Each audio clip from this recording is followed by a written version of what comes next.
हरे कृष्ण।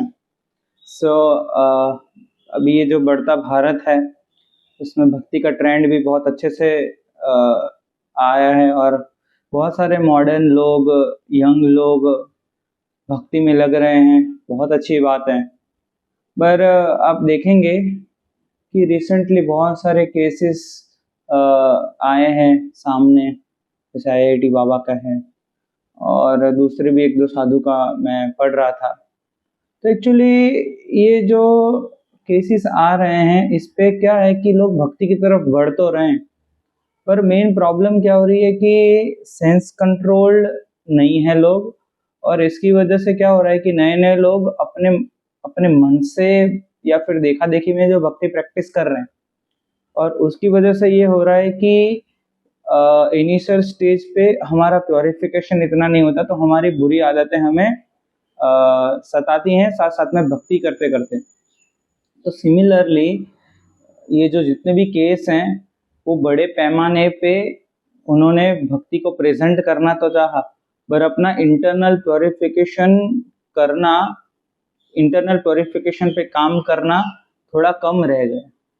उसकी वजह से क्या हुआ, उनके हृदय में जो काम क्रोध लोभ वो मद मत्सर्य रूपी जो अनर्थ है, वो अनर्थ थोड़ा ही उसको कहते हैं ना कि जैसे आग लगाना हो तो हम चिंगारी लगाते हैं, उसको अगर फैनिंग करेंगे तो आग बहुत बढ़ जाएगा। तो सिमिलरली साधु को जो अपने आप को बोल रहे हैं कि हम साधु हैं, तो साधु का लक्षण शास्त्र में बताया गया है कि किस प्रकार से साधु के लक्षण होते हैं। उस लक्षण के अनुसार यद शास्त्र विधि उत्सृज वर्तते काम कारता न स सिद्धिम न अवाप्नोति न सुखम न परम गति। एक जो व्यक्ति आध्यात्मिक पथ पे है वो अपने मन से अगर भक्ति प्रैक्टिस करेगा तो वो भक्ति को मिस रिप्रेजेंट ही करेगा। क्यों? क्योंकि उसको पता नहीं है कि इसका पर्पस क्या है और इसका एक्चुअल बेनिफिट क्या है और ये प्रैक्टिस करना कैसे है और किसी के गाइडेंस में करने की आवश्यकता क्या है। क्योंकि जितने भी आप देखिए, जितने भी केसेस है ना, आप उनके गुरु तो हैं, पर क्या आप पूछना चाहेंगे कि आप प्रामाणिक परंपरा से हैं कि नहीं? अगर आप प्रामाणिक परंपरा से हैं तो आपका गाइड कौन है? अगर आप सबकी गलतियां बता रहे हैं तो जैसे मेरे पर्सनल गाइड हैं, उनके भी गाइड हैं और उनके भी गाइड हैं। तो अगर मैं कुछ गलती करूंगा तो मुझे करेक्ट करने वाला कौन है? तो अभी बढ़ते चलते भक्ति के ट्रेंड में यही प्रॉब्लम हो चुका है कि लोग रील बनाते हैं और कुछ भी बोलने लगते हैं, कृष्णा ये कहते हैं, कृष्णा वो कहते हैं, पर हम ये देखना भूल जाते हैं कि कृष्णा कहाँ कह रहे हैं। This is the main core thing we need to focus, कि आप अगर कुछ बोल रहे हो तो आप कौन से प्रमाण के साथ, क्या आपके पास कोई प्रमाण है, क्या किस आधार पे आप बात कर रहे हैं। तो यहाँ पे ये समझना बहुत ही आवश्यक हो जाता है कि कौन व्यक्ति प्रामाणिक है कि नहीं। तो सबसे पहले हमें देखना पड़ेगा कि वो चार संप्रदाय, जो चार वैष्णव संप्रदाय में आता है कि नहीं। दूसरी चीज है कि क्या वो अपने पूर्ववर्ती आचार्य के अनुसार बोल रहा है कि नहीं, उन्होंने जैसा बोला वही सेम सिद्धांत बोल रहा है कि नहीं। तीसरा हम चेक कर सकते हैं, एक होता है कि कथनी और करनी, कि बोल तो रहा है बड़ी बड़ी बातें, भागवत कथा में बोल देते हैं, बट जब रियल लाइफ में देखने जाते हैं तो खुद उसको फॉलो नहीं करते। तो ऐसे लोगों से सुनने में प्रॉब्लम ये है कि अगर आपने अपना दृढ़ श्रद्धा उनमें लगा दिया तो फिर प्रॉब्लम क्या होगी कि अगर उनका कोई कारणवश या पतन, या तो फिर इसको पतन भी बोल सकते हैं, या तो फिर कोई कारणवश वो भक्ति अच्छे से प्रैक्टिस नहीं कर पाए या फिर उन्होंने कुछ गलती कर दी, तो आपका श्रद्धा भक्ति से उठ जाएगा। इसीलिए हमें हमारा श्रद्धा जो नित्य सिद्ध या फिर जो शुद्ध भक्त है उस पर रखना चाहिए।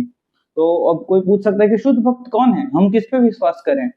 तो शास्त्र में बहुत सारे प्रमाण ऐसे बताए गए हैं। कुल वैष्णव के अंदर 26 क्वालिटी है और शुद्ध भक्तों के अंदर कुल 9 प्रकार के गुण देखे जाते हैं कि शांति, अव्यर्थ कालत्वम, नाम गाने सदा रुचि। ऐसे कुछ कुछ विशेष गुण हैं जो भक्तों की जीवनी से देख के हमें पता चलता है। किसी की पर्सनल, अगर हम किसी को चयन कर रहे हैं कि ये हमारे गुरु या फिर इनसे हम गाइडेंस लेकर, तो उनकी पर्सनल जीवनी भी देखनी चाहिए कि वो पूरे दिन में क्या करते हैं, उनका क्या शेड्यूल रहता है, उनके मनोभाव क्या हैं, वो किस प्रकार से डील कर रहे हैं, क्या बात कर रहे हैं, उनके मनोभाव गलत तो नहीं है, हमें क्रॉस चेक करना चाहिए। सभी प्रकार से चेक करने के बाद अगर आपको श्रद्धा बैठे फिर आपको उस पर विश्वास करना चाहिए।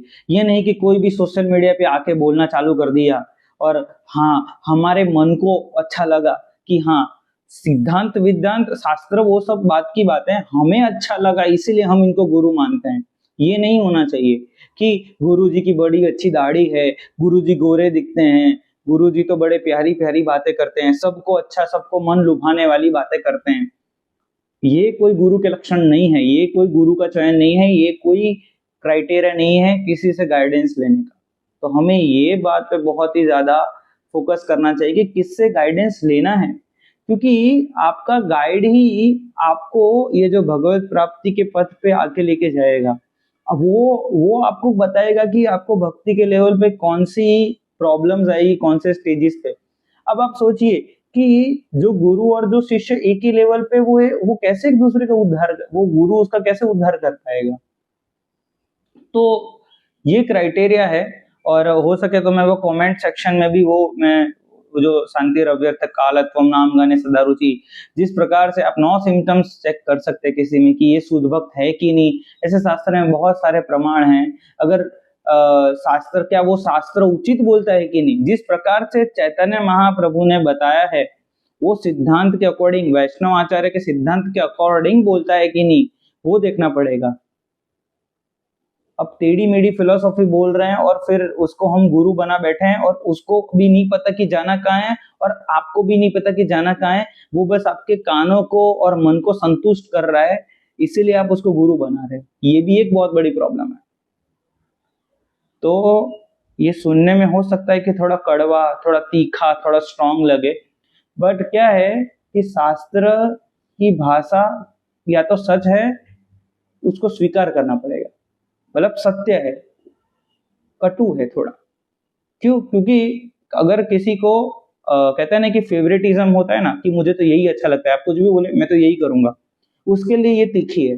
पर जो सीधा व्यक्ति है, जिसको सत्य जानने में रुचि है, उसको ये कड़वा नहीं लगेगा, उसको तो ये प्लीजिंग लगेगा। अरे वाह, मुझे तो सॉल्यूशन मिल गया, जो मैं इतना ढूंढ रहा था, मुझे ये सिंपल से छोटे से वीडियो में मुझे ये पता चल गया।